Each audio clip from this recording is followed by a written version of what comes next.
Hello guys, I am Vishal from Edureka and I welcome you all to yet another session on AWS. In today's session, we would be understanding what AWS CloudFront is. But before we do go ahead and understand what CloudFront exactly is, let's start by taking a look at today's agenda first. First and foremost, I would be talking about what AWS exactly is. We'd also understand why do we need AWS CloudFront and what it is exactly. Then I would talk about how content gets delivered using Amazon CloudFront and what are its applications. Finally, I would finish things off with the demo part where I would be talking about AWS CloudFront distribution. Let's not waste any time and jump into the first topic of discussion, that is, what is AWS? Well, AWS stands for Amazon Web Services, which is a leading cloud service provider in the market. And it has the highest market share when you talk about any cloud service provider. Now, what Amazon Web Services does is it provides you with 70 plus services, and these services are constantly growing. To name some of these services, we have something called as your computation services, your storage services, your database services, and all these services are made available to you through cloud. That means you can rent all these services and pay only for the services that you use and only for the time duration you use these services for. If you want to know more about how AWS works exactly, I would suggest that you go through the videos that we have on YouTube. We have quite a few videos on YouTube which talk about AWS in particular.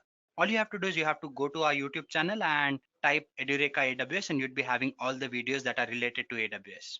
But that is not the discussion for today. We are here to discuss what CloudFront is, and I would like to stick to that.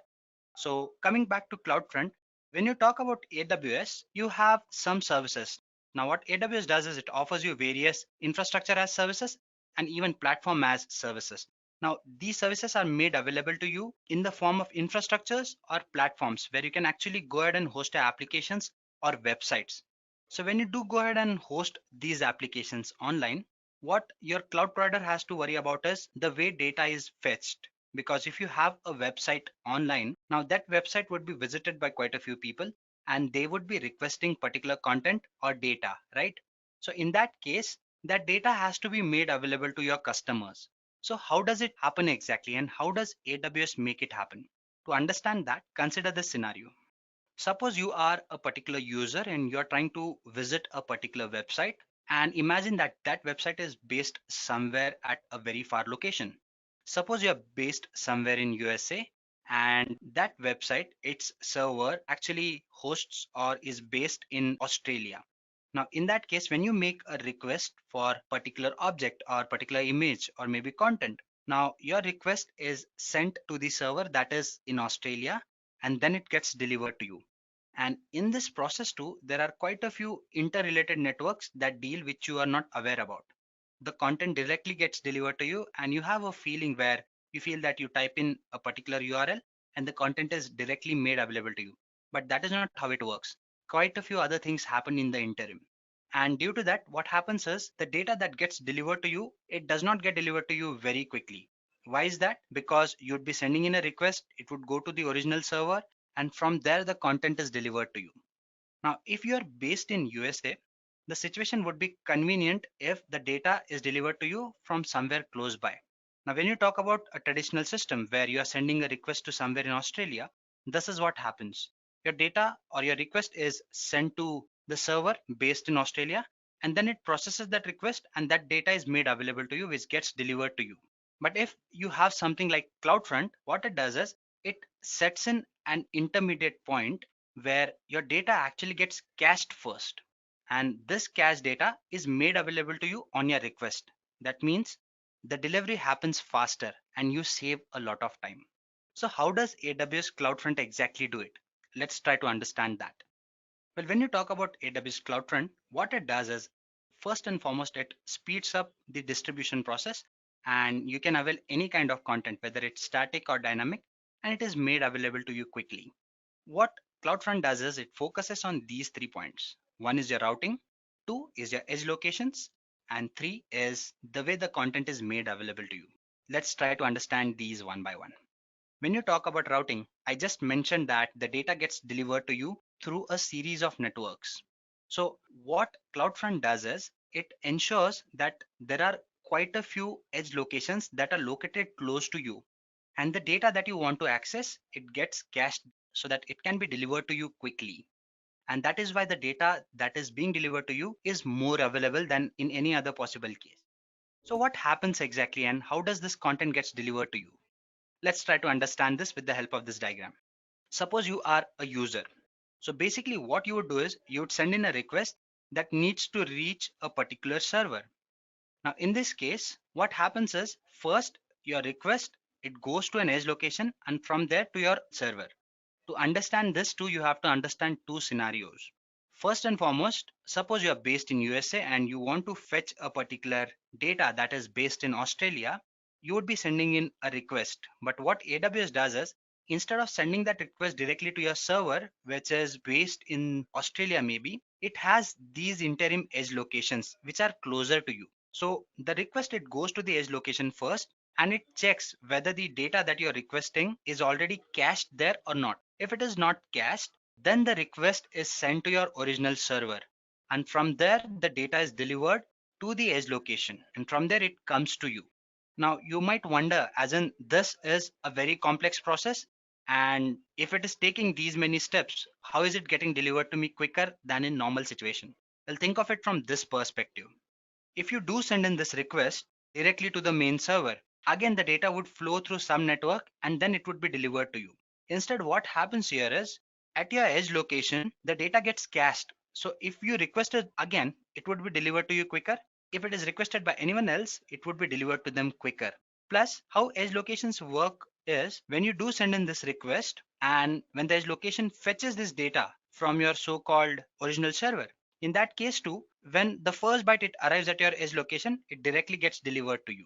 And how does this content exactly get stored here? Well, first and foremost, what happens is what your edge location has is it has some regional cache as well.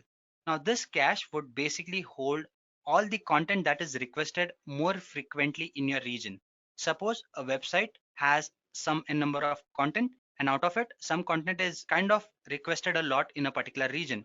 So surrounding that region, the closest edge location would have a regional cache which would hold all the content that is more relevant for those users so that it can be frequently delivered to these users and can be made available to them quickly. In case if this data gets outdated and it is no longer being requested, then this data can be replaced with something else that is requested more frequently. So this is how CloudFront works. What it does is it creates a distribution and you have some edge locations through which you can actually request that data faster. What are the applications that CloudFront has to offer to you? Now, I won't say applications. Instead, I would say some of the benefits of using CloudFront. Let's try to understand those one by one. First and foremost, what it does is it accelerates your static website content delivery. We just discussed that. That means if you're requesting a particular image or something like that, it gets delivered to you quicker.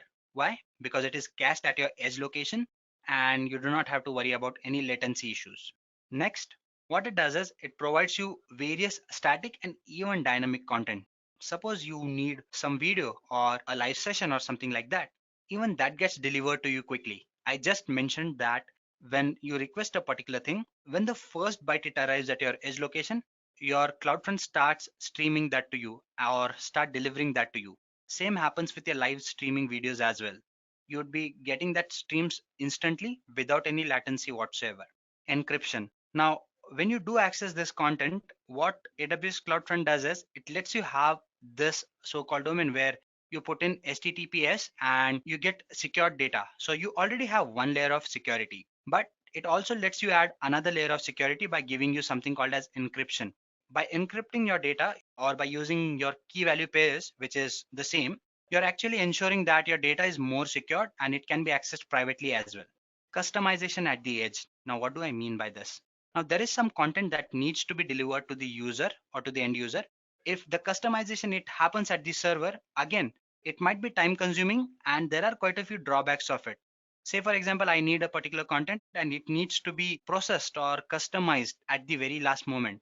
So these things can be done at the edge location as well, thus helping you save time, money, and various other factors as well.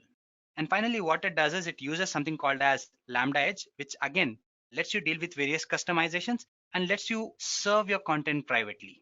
So these were some of the applications or uses of CloudFront.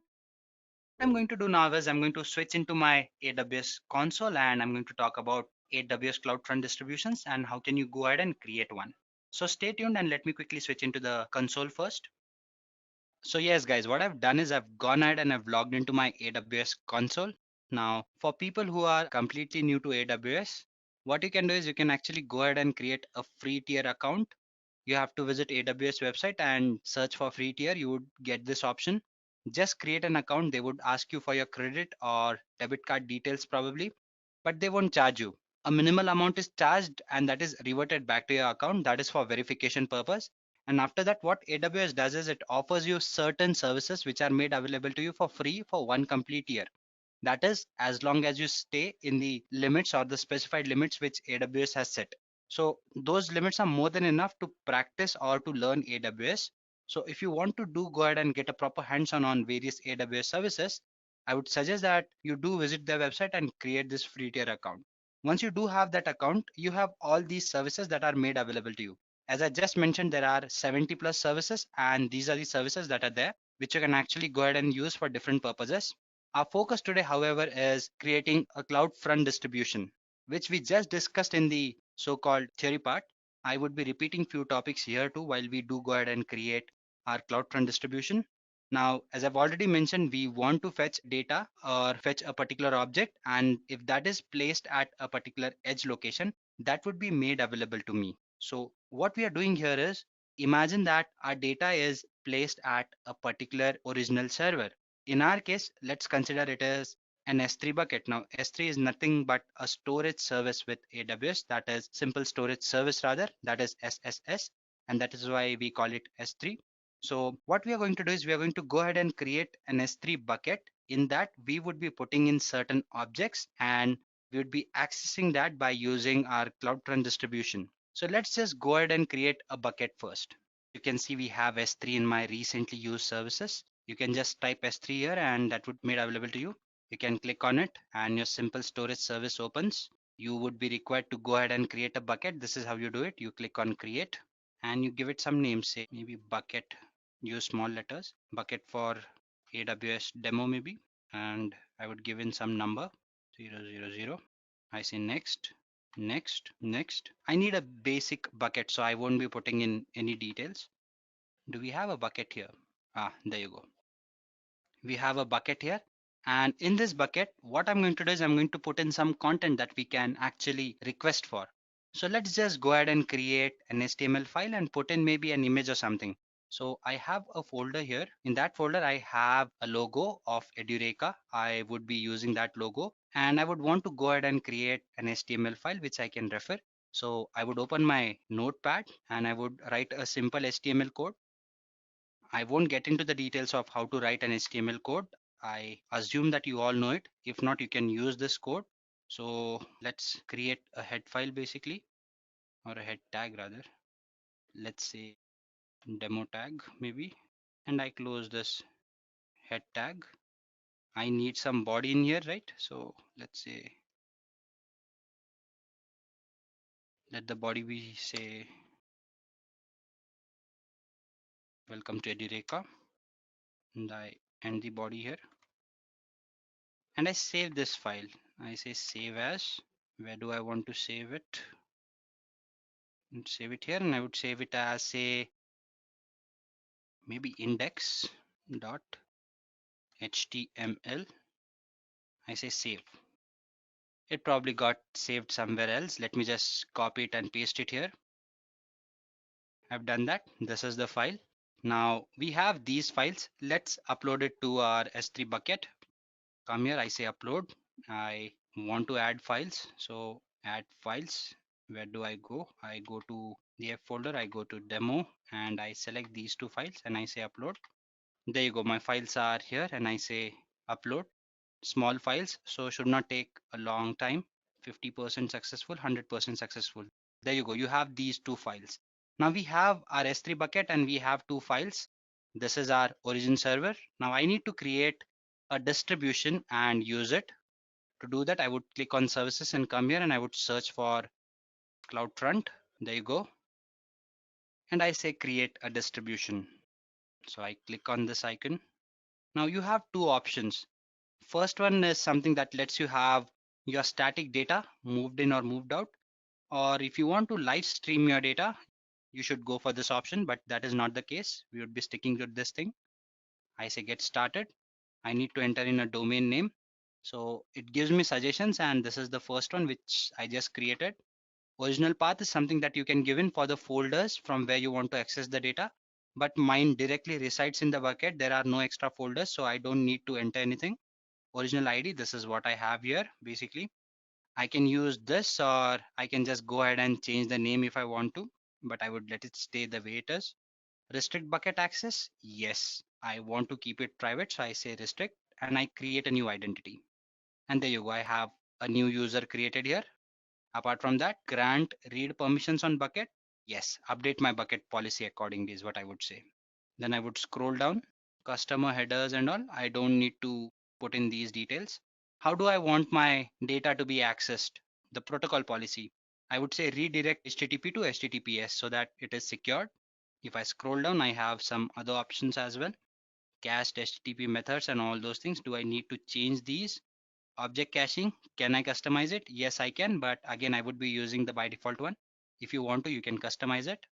Smooth streaming, no, these are some of the things that you need to focus on. If you have some streaming data, you can put in details accordingly, but we are not doing that. What is the price class that you want to choose? You have some options here which you can pick from. I would be going for the default one. And then I just scroll down and I say create a distribution. So your distribution is getting created now.